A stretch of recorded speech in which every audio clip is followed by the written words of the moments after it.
Namaskar. This is Firstpost and you're watching Vantage with me, Palki Sharma.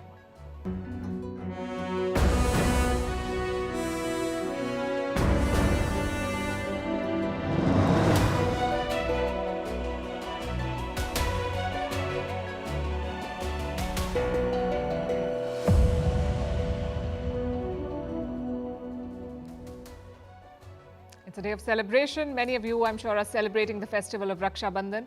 Team Firstpost is celebrating that and more. Today, we've crossed 2 million subscribers on YouTube. This is arguably the fastest growing news platform, and we can't thank you enough for fueling this growth.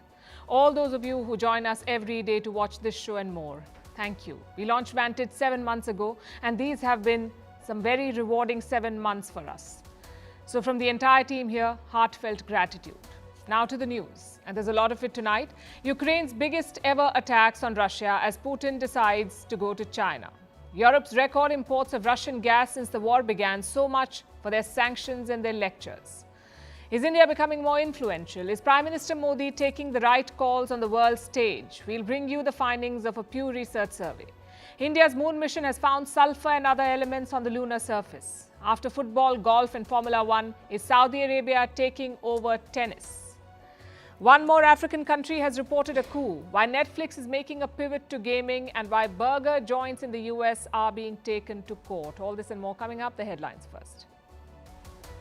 Turkish Foreign Minister to visit Russia tomorrow. Ankara's top diplomat held talks with Ukrainian officials last week. Turkish President Erdogan is also due to visit Moscow to meet President Putin. The talks will focus on reviving the Black Sea grain deal.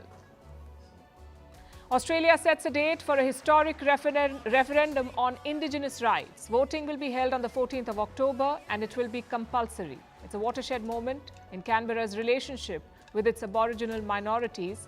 If passed, indigenous Australians will be recognised in the Constitution for the first time.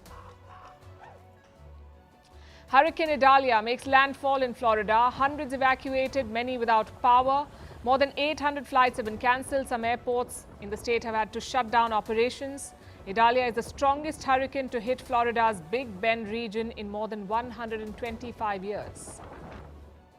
The proof is in the fish. Japan's Prime Minister Fumio Kishida and his ministers eat seafood from Fukushima. Kishida calls it safe and delicious. The South Korean president also adds seafood to his menu to show it's safe. Japan is facing backlash for releasing treated water from the Fukushima nuclear plant. Iran bans a weightlifter for life over a handshake with his Israeli competitor. Mostafa Rajai shook hands with Israel's Maxim Swirsky at the World Championships in Poland. Iran does not recognize Israel and prohibits all contact between Iranian and Israeli athletes. And are you ready for a 7-minute cancer treatment jab? Patients in England will be the first in the world to access it. The state-run National Health Service, or NHS, will roll out the injection soon. It will cut treatment time by up to 75%.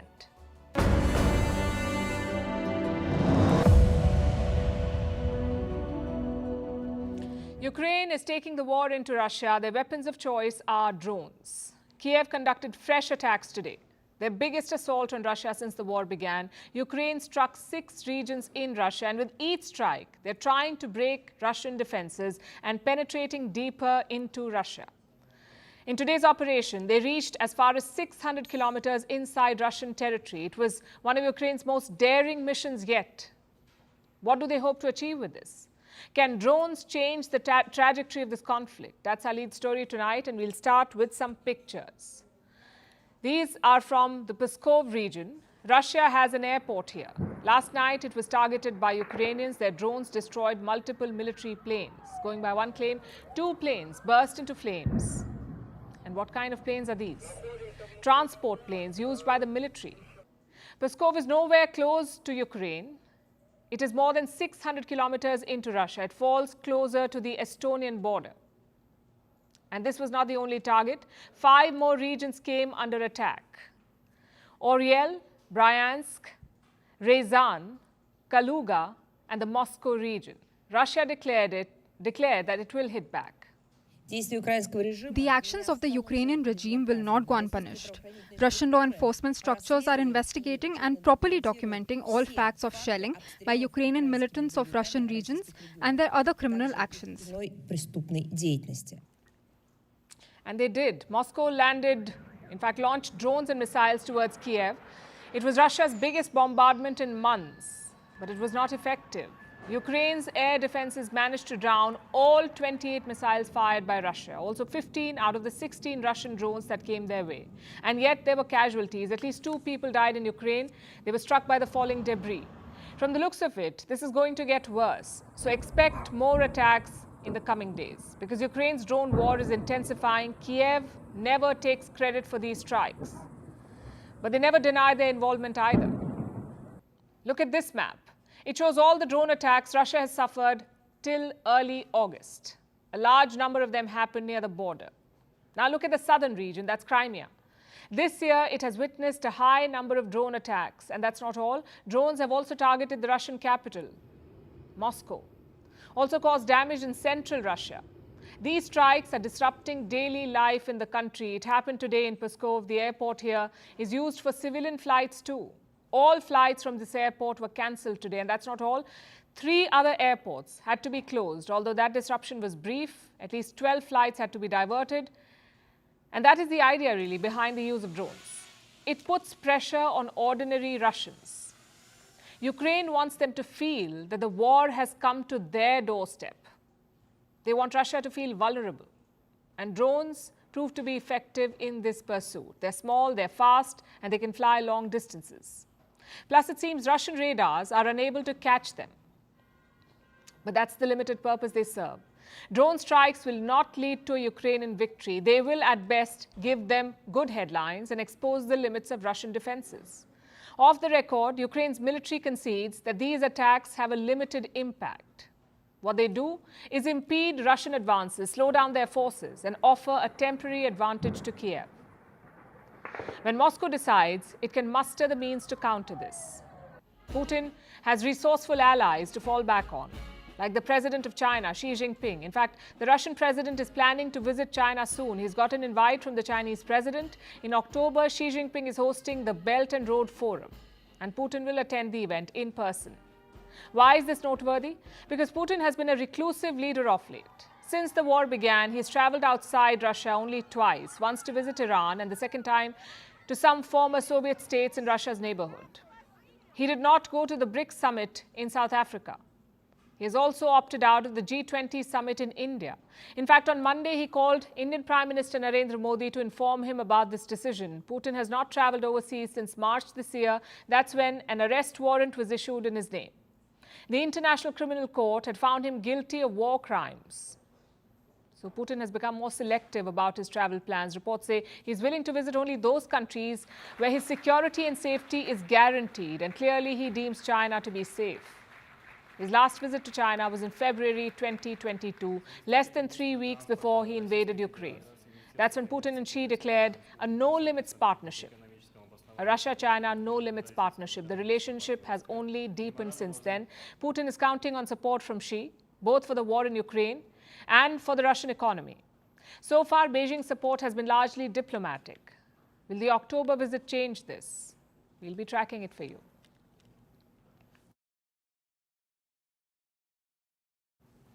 So the war is escalating and spilling over. What does that mean? It means neither side is short of money. If you ask the West, they will blame India and China for it. We buy Russian oil, hence Putin's war chest keeps getting bigger. But turns out, Europe is doing the same thing. They're buying record amounts of Russian LNG. LNG is liquefied natural gas. Until last year, Europe imported very little LNG. Instead, they bought piped gas from Russia. But after the war came sanctions. European countries decided to stop buying Russian oil. How very noble. The brave Europeans sacrificing a comfortable winter to fight Vladimir Putin. But that's only half the story. After banning Russian oil, Europe started buying Russian LNG, and lots of it. I have some numbers for you. Europe's LNG imports from Russia are up 40%, 40, compared to 2021. And 2021 was before the war. During the same period, global imports from Russia have also increased, but that increase is only of 6%. Do you see the difference here? Global imports of Russian LNG increased by 6%, but European imports increased by 40%. And how much was this trade worth? Around $5.3 billion in 7 months. At this rate, Europe could spend $10 billion on Russian gas this year. Now, to give you some context, Russia's defense budget is around $100 billion, and Europe is paying 10% of that for Russian gas.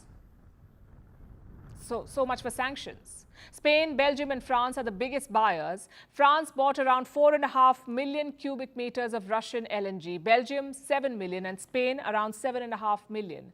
Most of this gas is coming from a joint venture called Yamal LNG. It's a majority stake. In fact, its majority stake is being held by a Russian company called Novatek. The rest is spread globally. France's Total Energy has a stake. So does China's gas giant CNPC, and this trade continues to flourish. Imports are not just up compared to 2021, they are up compared to last year as well. There is an increase of around 2%, which means Europe's gas imports are not slowing down after 2022. They're gathering speed. In fact, Russia is the second biggest supplier of LNG to Europe. The first is America. Around 16% of Europe's LNG comes from Russia, from its own enemy. So why isn't Brussels doing something about it? Well, they say they have a plan. The plan is to phase out all Russian fossil fuels by 2027. Oil, piped gas, liquid gas, they will stop buying all of it by 2027. Until then, it's all fair. In March this year, Spain's energy minister highlighted this. She called the situation absurd. She also asked Spanish companies to not buy Russian LNG. It made no difference, though. And why would it?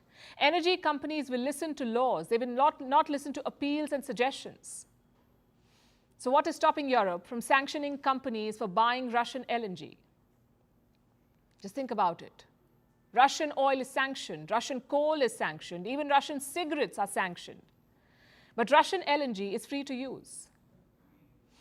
Sums up Europe's hypocrisy. Their sanctions are at best half-hearted, filled with loopholes and backdoors. Just look at Russian crude. Europe says we don't want anything to do with Russian crude oil. We won't import or refine it. But what if other countries refine Russian crude and ship it to Europe? Well, then it's fine. Countries like India, China, and Turkey have been selling refined Russian crude to Europe. Europeans have been criticizing it. They have called for sanctions, but at the end of the day, they keep buying the same oil. It's like taking bribes. You won't take the money directly, but you'll take expensive gifts bought with that money. In reality, it's all the same. And don't get me wrong, Europe is free to buy whatever they want. Russian oil, Russian LNG, Russian vodka, anything they like. But to be honest, they have to get off the moral high horse and not criticize others who also buy from Russia.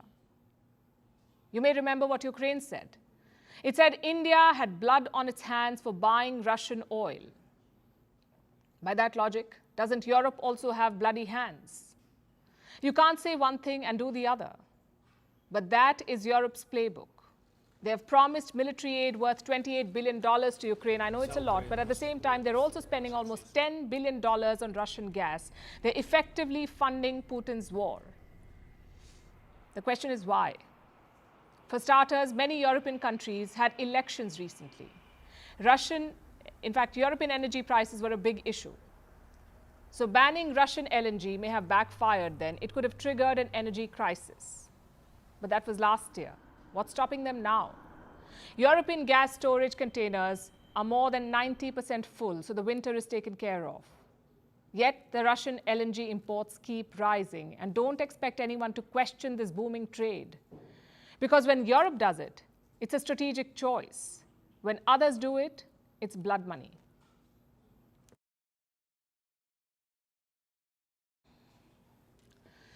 Maybe this attitude explains our next story. It's about an opinion poll conducted across 24 countries, most of them from the G20. Now, every opinion poll has a question or a set of questions. This one was linked to India. How do you view India's position in the world? Has New Delhi's influence increased recently? Things like that. That's what the survey was about. And the answers reveal some interesting trends. Most Indians are upbeat about the trajectory. They think we're on the right track. Let me show you the numbers. Around 68% of Indian respondents say the country is becoming more influential. 19% say it's about the same. Only 13% say India is becoming weaker. And what about the leadership? Around 79% Indians have a favorable view of the Prime Minister. Around 55% have very favorable views. They believe Prime Minister Modi is taking the right calls at the world stage. These numbers are very important, especially coming at this time. India is all set to host the G20 Leaders' Summit. There is more global interest in India's policy and positions. In that context, public opinion is important. Do the Indian people support and approve of the current direction? Going by this survey, they do. And what about people outside India? What do they have to say? By and large, India is seen favorably. Around 46% of respondents held this view. They saw India positively, 46%. Around 34% held unfavorable views of India, and the rest were undecided. Now, it's hard to judge public perceptions of a country, especially a country like India. We are not part of any treaty alliance. We don't have a history of intervening abroad, so public perception can be tricky. This survey, for example, studied 30,000 people. It's a reasonable size for an opinion poll. But remember, the G20 is much bigger. Its total population is almost 4.7 billion people. Even within that, some countries were not polled, like Russia, China, and Turkey. Their responses could have affected these numbers. In a good way or bad? Well, that's up for debate. A second question in the survey was about India's influence. Has India become more influential or not?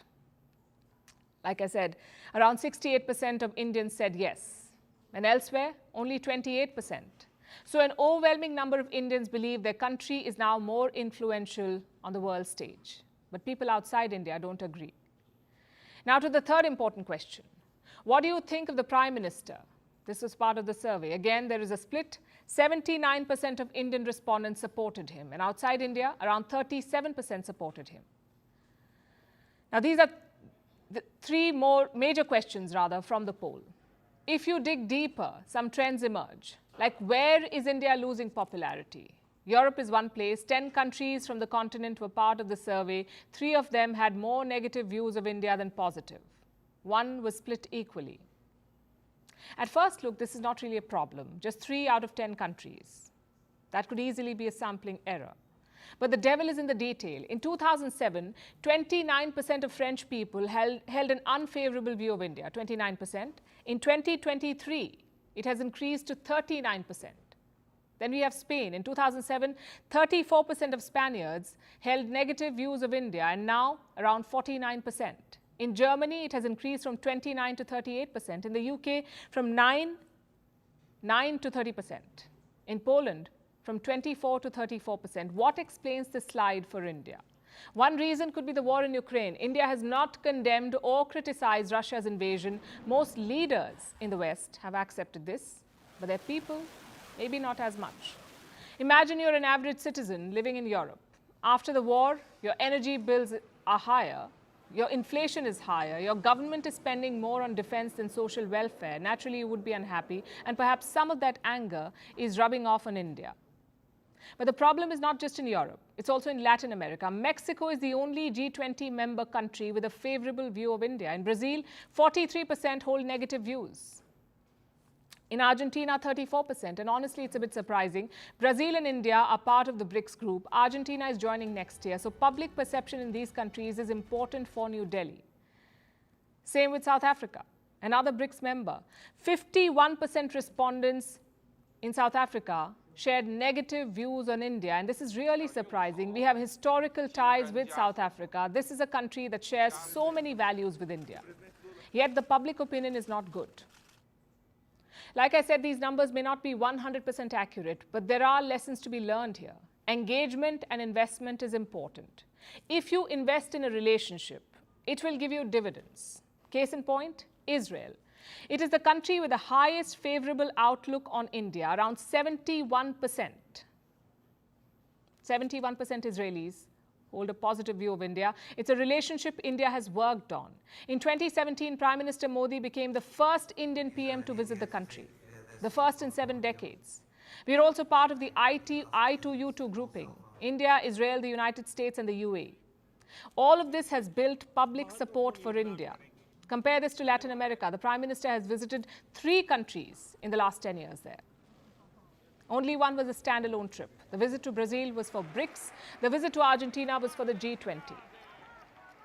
India's diplomatic presence in the region is also limited. Just 11 missions had been opened from 1947 to 2019. That's simply not enough. You need to be visible for people to like or dislike you. And that's probably the biggest takeaway from this poll, because around 16% of respondents the world over had no opinion on India, neither positive nor negative. And this needs to change. A positive public perception can help build better ties. In the US, for example, the positive view on India is 51%. Hence, there is bipartisan support for India.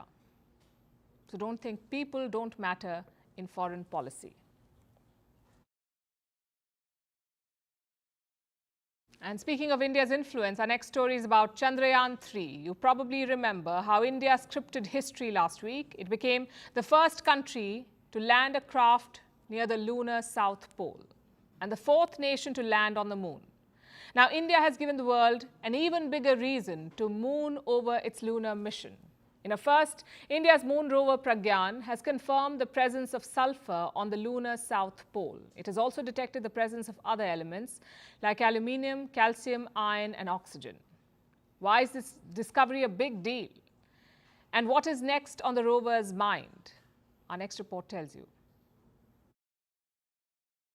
Have you ever seen this element before? Maybe you haven't, but we can bet that you've used it. This is sulfur, or as many Indonesians like to call it, devil's gold. Yes, they've nicknamed this element, partly due to its yellow color, but also because it's a valuable commodity. Because an Indonesian volcano named Kawah Ijen holds sulfur in large quantities. As the sulfur deposits catch light, they make the volcano come alive with blue fire. This invites a throng of tourists and employment for locals who use it to make a wide range of goods, like car batteries, fertilizer, bleach, and cement detergents. Sulfur is also used in oil refining, water processing, and mineral extraction. Sulfur usually originates in volcanic activities. And do you know what else has volcanoes? The moon. It had a lot of active volcanoes in the past. In fact, many parts of the moon's surface are covered with hardened lava. So, since the 1970s, the world knew that the moon holds sulfur, this yellow element we told you about. But we weren't sure if it was present in the lunar south. We knew about it in theory, but there was no direct evidence.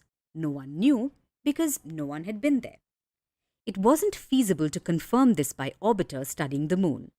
Orbiters are spacecrafts that do just that. They orbit, but they don't land on the moon. But guess who just did? India's Chandrayaan-3. It was historic. India became the first nation to land on the lunar south on the 23rd of August. By being there, the Indian rover Pragyan was able to hold scientific experiments, something that's never happened before. It was able to measure elemental composition. And now the rover has struck gold. Devil's gold, to be precise.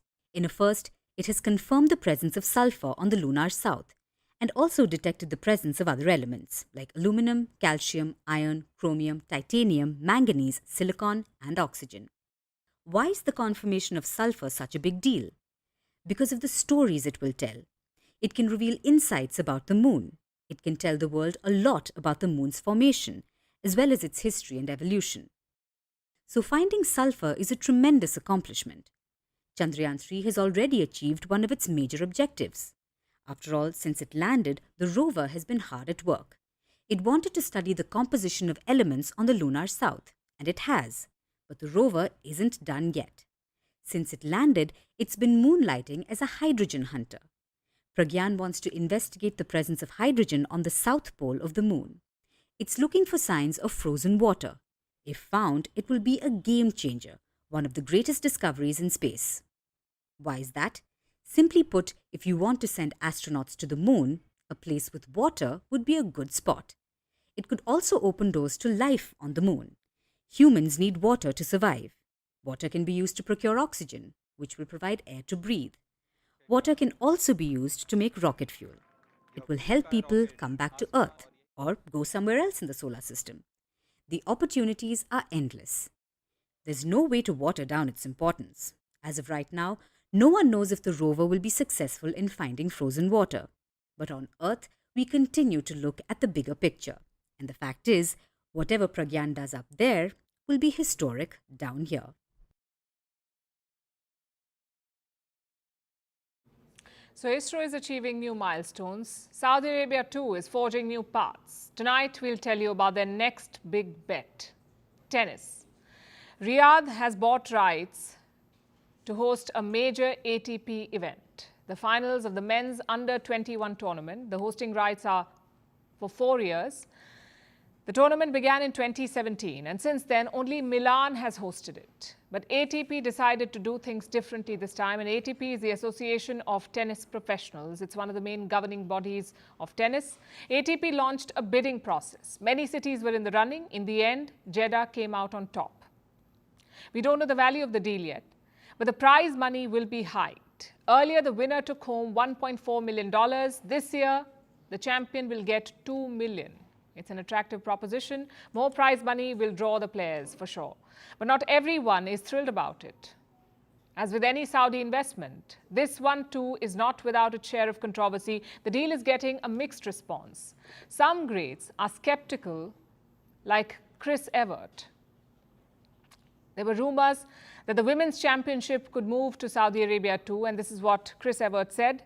Obviously, they have the human rights issues and everything, just the way they treat women. I would be against it, but I don't have a vote. So there is some criticism, but it's unlikely to sway Riyadh. Saudi Arabia has big plans. It is betting big money on sports, and the list keeps getting longer. Riyadh's sovereign wealth fund is the driving force behind these investments. It is called the Public Investment Fund, or PIF. It is worth $650 billion. One of its major bets is football. Saudi Arabia is propping up its own league, its own football league. It's called the Saudi Professional League. In June this year, the PIF bought 4 teams in this league. During the summer, the league spent more than $900 million, and this included transfer fees. They snapped up some big players, the likes of Neymar, Karim Benzema, Sadio Mane, and Jordan Henderson, and many others. And of course, we've not forgotten Cristiano Ronaldo. He was transferred in January, and his contract opened the floodgates. The Ronaldo deal alone is said to be worth over $400 million. These acquisitions made quite a splash and invited charges of sports washing. But football is not where the Saudi kingdom began. They've made more investments in Formula One. In 2021, Saudi Arabia hosted its first F1 race. Now this is an annual event. 1 year later, they bought stakes in an F1 team, the Aston Martin F1 team. Again, the money came from the kingdom's Sovereign Wealth Fund, PIF. The PIF picked up a 17% stake. Then we have golf. Again, the PIF took the lead. They created a tournament called Live Golf. Reports say it cost them $2 billion. Players were poached from the PGA and Europe. PGA stands for Professional Golfers Association, the biggest golfing body in America. When the Saudis created Live Golf, the West tried to fight back. Lawsuits were filed. Live Golf players were banned by the PGA. But that fight ended in June. A merger was announced. PGA, Europe's DP World Tour, and Saudi Arabia's Live Golf decided to come together. So the Saudis did not just win this battle, they ended up reshaping the world of golf.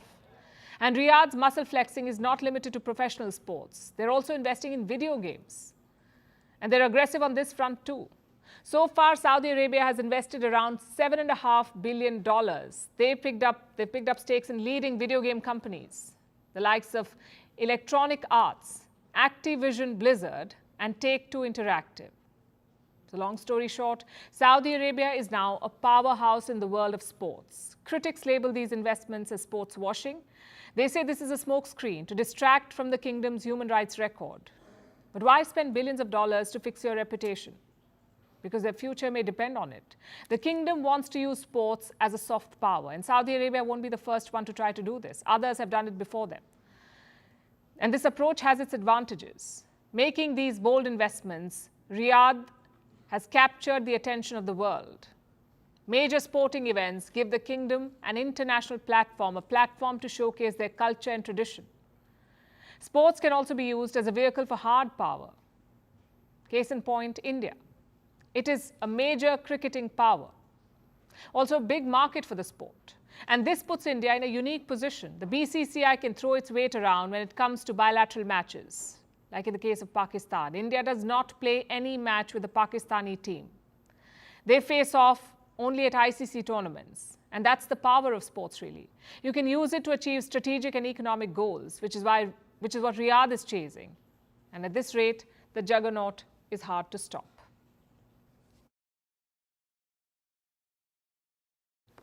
We live in a world that is often dominated by mundane news cycles. War, geopolitics, climate change, all very predictable. Very important, but predictable. We talk about it every night.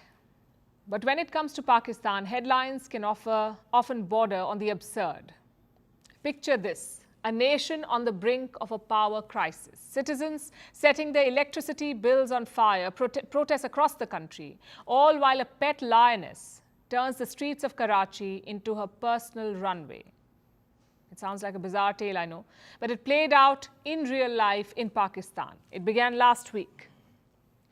People took to the streets to protest. Why? Because of exorbitant electricity bills. They were already struggling with high inflation and soaring unemployment. So the hike in electricity costs was the final nail in the coffin.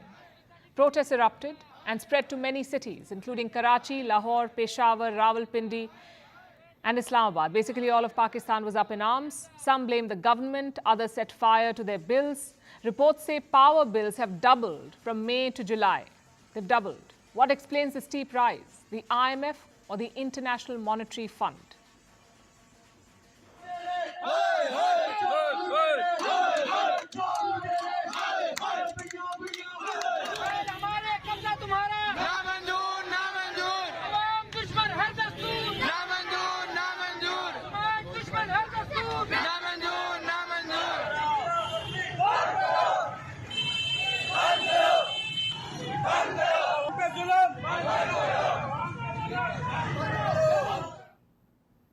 So there is a lot of protest because of the steep rise in electricity bills, and we were talking about the IMF being linked to this. The new hike has to do with the International Monetary Fund. You see, in the month of June, the IMF agreed on a $3 billion bailout for Pakistan. But that bailout had some conditions, and one of them was to increase the cost of electricity. Pakistan's economy was struggling, inflation was at a record high, even now it is 29%. So the government agreed to all IMF conditions. And that led to the scenes we are witnessing today. Power bills in Pakistan are now higher than the salaries of some people. They simply cannot afford it. So they're burning the bills in protest. And what is the government doing about it? Currently, an interim government is in charge in Pakistan. The caretaker prime minister called for an emergency meeting. He asked authorities to take what he called corrective steps and concrete steps. But it has not translated into any relief yet, and it's not surprising. The government in Pakistan has its hands tied, a caretaker government even more so. The way to bring down power bills is to reduce taxes. They cannot do it at this point because it will upset the IMF and jeopardize the bailout package. The next tranche of funds could be delayed or not come at all, and Pakistan must save this deal at all costs. It saved them from a default. It also paved the way for billions of dollars in loans and investments, especially from countries like China and Saudi Arabia. So Pakistan simply cannot risk this IMF bailout. And while the streets turned into makeshift bill bonfires, Pakistan's smoky protest had a new member on Tuesday, a full-grown pet lioness. We received information that a lion had escaped on Shahra-e-Faisal. Our teams rushed here immediately and rescued it. Praise be to Allah, it is with us safely and no one is in danger now. Clearly, this wildcat has decided that the protests needed some roaring support. But puns aside, what is a lioness doing on the streets of Karachi? Keeping lions in residential areas is banned in Pakistan, but that has never really stopped its people. In fact, keeping wildcats as pets is quite common in the country. They're seen as symbols of wealth. The rich even operate private zoos. They often parade these cats in public. The lioness, too, was being transported by its owner. That's when she escaped onto the streets. It took 2 hours to catch her, and it was quite the chase, which brings us to the irony of the situation. On one hand, you have people struggling with inflation, struggling to pay their bills, struggling to afford food. On the other, you have Pakistan's rich, their lions parading the street. You can call it the Great Pakistan Circus.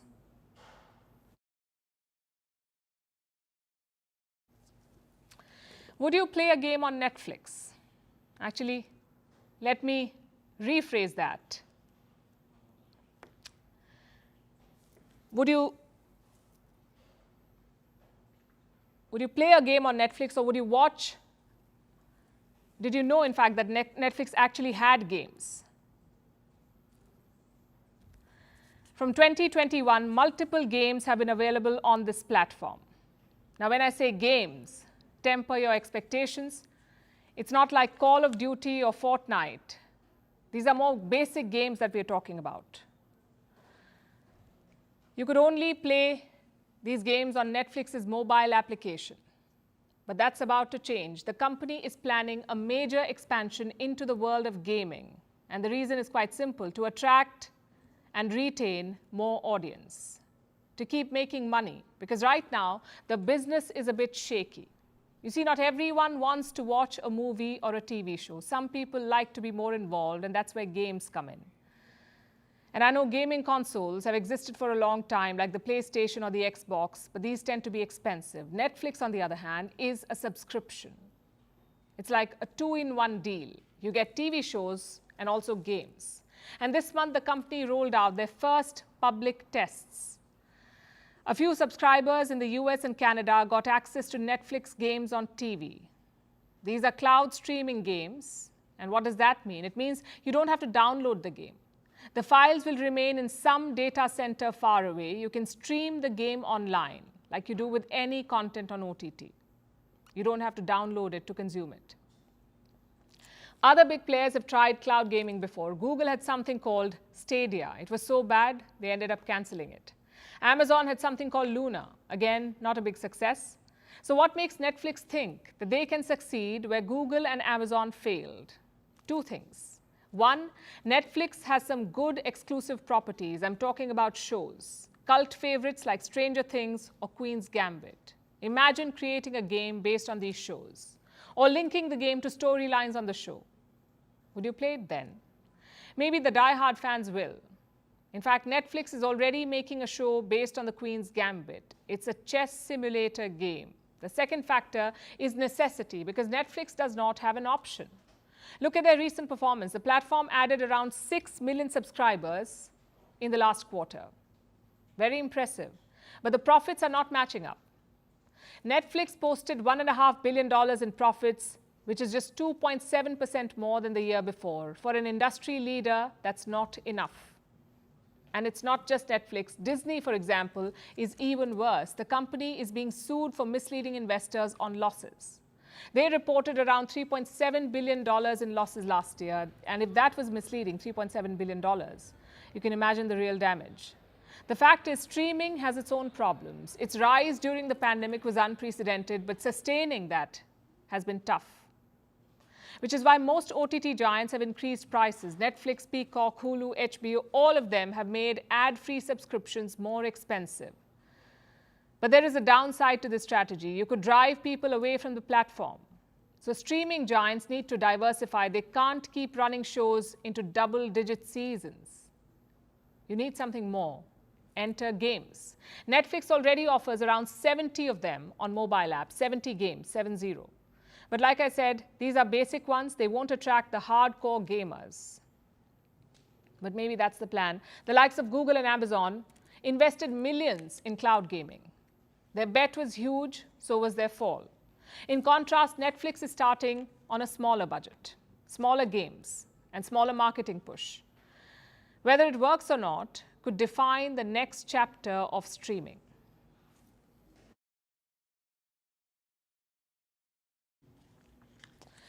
And now we move to Africa, where another coup is taking place, this time in the Central African nation of Gabon. It's an oil-rich nation of just 2.3 million people, and it has one of the highest per capita GDPs in Africa. The coup began early this morning, reportedly just minutes after the latest election results were announced. President Ali Bongo Ondimba won a third term in office. But Gabon's military leaders were not having it. They say the elections were not transparent, so they put Bongo under house arrest. Gabon's military has declared the end of the current regime. It says all institutions of the republic have been dissolved. Our next report brings you the details. There's a political upheaval taking place in yet another former French colony. The Central African nation of Gabon is the latest to witness a coup. Earlier today, Gabon's military made this announcement. Nous, forces de défense et de sécurité, On this day, August 30th, 2023, we, the Defense and Security Forces, meeting within the Committee for the Transition and Restoration of Institutions, CTRI, on behalf of the Gabonese people and guarantor of the protection of institutions, have decided to defend peace by putting an end to the current regime. The general elections of August 26, 2023, as well as the truncated results, are cancelled. The borders are closed until further notice. All institutions of the Republic are dissolved. The current regime has ended. All institutions are dissolved. How did the people of Gabon react to this news? Many are celebrating. People have taken to the streets to back the military. They are rejoicing after the ouster of President Ali Bongo Ondimba. il est porté à la connaissance. The national and international community is informed that Mr. Ali Bongo Ondimba is being kept under house arrest. He is surrounded by his family and doctors. The president and his family are reportedly being held at Gabon's presidential palace. They were put under house arrest by the presidential guard. It sounds like a repeat of the situation in Niger. But Gabon's case is a bit different. Gabon has been ruled by the Bongo family for 55 years. President Ali Bongo succeeded his father Omar Bongo after his death in 2009. Bongo Sr. had ruled for almost 42 years. Gabon was a single-party ruled state till 1990, and every election after that has been fraught with allegations of rigging. The same thing was happening in last week's election. Gabon had gone to polls on Saturday. President Ali Bongo was leading. The opposition claimed that the results were rigged, but Bongo was declared the winner early this morning. That's when the military initiated the coup. Just minutes after Bongo was declared the victor, the military announced the end of the current regime. Soon after, gunfire was reportedly heard in Gabon's capital, Libreville. But no reports of violence have emerged since. The people of Gabon seem to be fine with Bongo's ouster. His family is accused of pilfering the nation over the past few decades. Bongo Sr. built a fortune from Gabon's mineral wealth. The country is rich in oil, uranium, and minerals like manganese. These have been exploited over decades to bring wealth to the country. It has the 5th highest GDP per capita in all of Africa. But about a third of Gabon's people are still below the poverty line, which points to grave income disparities. It explains why Gabon's people are happy with the coup, and why the military made this announcement. Par les autorités compétentes. An investigation will be carried out by the competent authorities, and those concerned will answer for their actions. Gabonese people, we are finally on the road to happiness. May God and the hands of our ancestors bless Gabon. Honor and loyalty to the fatherland. Thank you. This isn't the first coup in Gabon. One was attempted back in 1964. Another as recently as 2019, but neither of them succeeded. The 2019 coup attempt was put down internally, and in 1964, France intervened to keep Gabon's rulers in power. France shares good relations with Gabon's leaders. The Bongo family is accused of stashing a lot of their ill-gotten wealth in France. So the reaction from Paris was on expected lines. La France condamne France condemns the military coup d'etat that is taking place in Gabon. France is closely monitoring the development of the situation on the ground and reaffirms its wish for the election results, once known, to be respected. So we are monitoring this closely. Like in the past, France wants the president of Gabon reinstated. Remember, before he was ousted, Ali Bongo apparently won this election. So it seems Paris is backing him. But things are different today compared to a few decades ago. France is extremely unpopular in its former colonies. The people of coup-hit Niger, Mali and Burkina Faso have made that clear. In all those countries, anti-France sentiment has been on the rise. French diplomats and troops have been asked to leave. And this has granted legitimacy to the military juntas. Gabon too has a permanent contingent of French troops. But, unlike in the past, they haven't swung into action to reinstate the ousted president. Not yet, anyway. The spreading anti-France sentiment in Africa may restrict French action. So, if Bongo wants to get back his presidency, he may have to rely on local support. But considering the reactions to his arrest, that may be an uphill battle.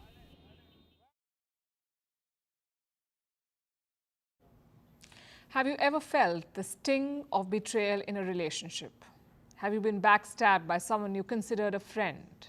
Well, our last story tonight is about something that hurts even more: betrayal by food, being catfished by misleading marketing. Like when you order a burger that looks mouth-watering on the menu. Its patty looks deliciously meaty and the veggies overflow between the buns. But what do you get? A squishy, flattish, unappealing burger. It's tragic. And our customers have had enough. Popular burger joints in the US, Burger King, McDonald's and Wendy's, are being sued. They're being taken to court. Our next report tells you more. Beauty lies in the eyes of the burger holder, and they don't seem too happy, especially with Burger King, the famous burger joint. It's called the home of the Whopper, Burger King's flagship burger. At the risk of making you hungry, let's show you what the Whopper advertisements promise. A burger with a grilled, juicy-looking patty, lots of veggies that seem to be overflowing. There's tomatoes, onions, lettuce and dill pickle. But this is what you usually get. There's more bun than burger. Maybe one slice of tomato here, a sliver of lettuce there, and a frail, sad-looking patty. Quite the catfish, isn't it? So it's obvious that customers aren't whooping with joy after eating a Whopper. They feel betrayed and angry, or let's just say hangry, meaning hungry plus angry. And if you've ever seen a hangry person, you know that you need to be scared. So unhappy customers are suing Burger King in the US, claiming that the Whopper burger is too small and accusing the company of false advertising. Burger King tried getting the case thrown out of court, but a US judge has rejected it, paving the way for a legal fight in court. Burger King is one of many such cases in the US. Customers are fighting over the gap between advertising and the reality of fast food. As we speak, McDonald's is defending a similar lawsuit. So is Taco Bell. The fast food joint was sued last month for selling wraps and pizzas that allegedly contain half the advertised filling. Crunch wraps? More like hollow wraps filled with hollow promises. Bad jokes aside, this is serious business. Each lawsuit seeks at least $5 million in damages. Plaintiffs claim the fault advertising is blatant. They say it's practically a breach of contract. But companies disagree. They argue that they don't need to produce food that looks exactly like the picture. Kind of like posting an Instagram picture with filters. People hardly look like that in real life, and everyone knows that. But what happens when you don't look like your pictures at all? It's the vast difference between this real and reality that's angering people. And why wouldn't it? Food companies aren't just using filters, they've gone 10 steps ahead. Here's what we're talking about. Think about a pizza advert that you saw. You see that stretchy cheese on top? There's a good chance it's glue. Ever noticed those perfectly stacked fluffy pancakes? Or a burger that stands tall? They probably have cardboard discs stacked between them. Ever seen a coffee with the perfect color? Probably contains soy sauce. Or that milkshake that looks extra frothy? It's made from mashed potatoes. What about those extra red glossy strawberries? They have a strong lipstick game.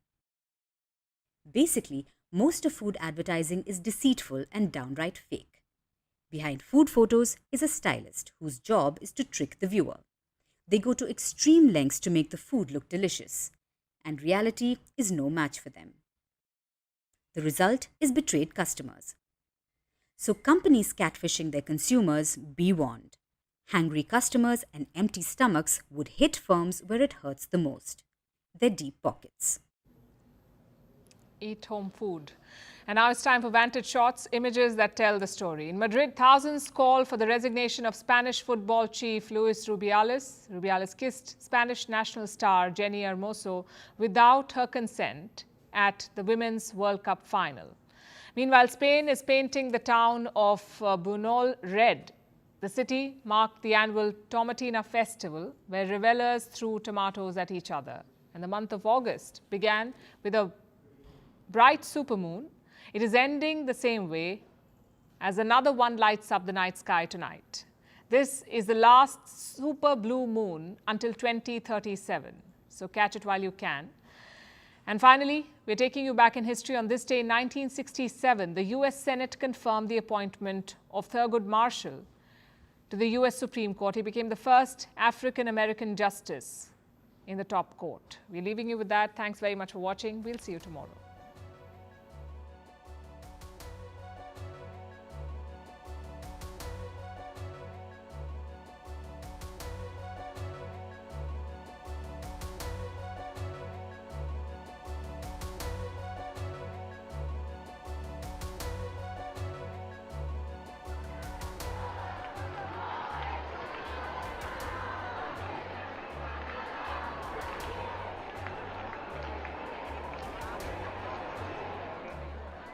Ha ha ha.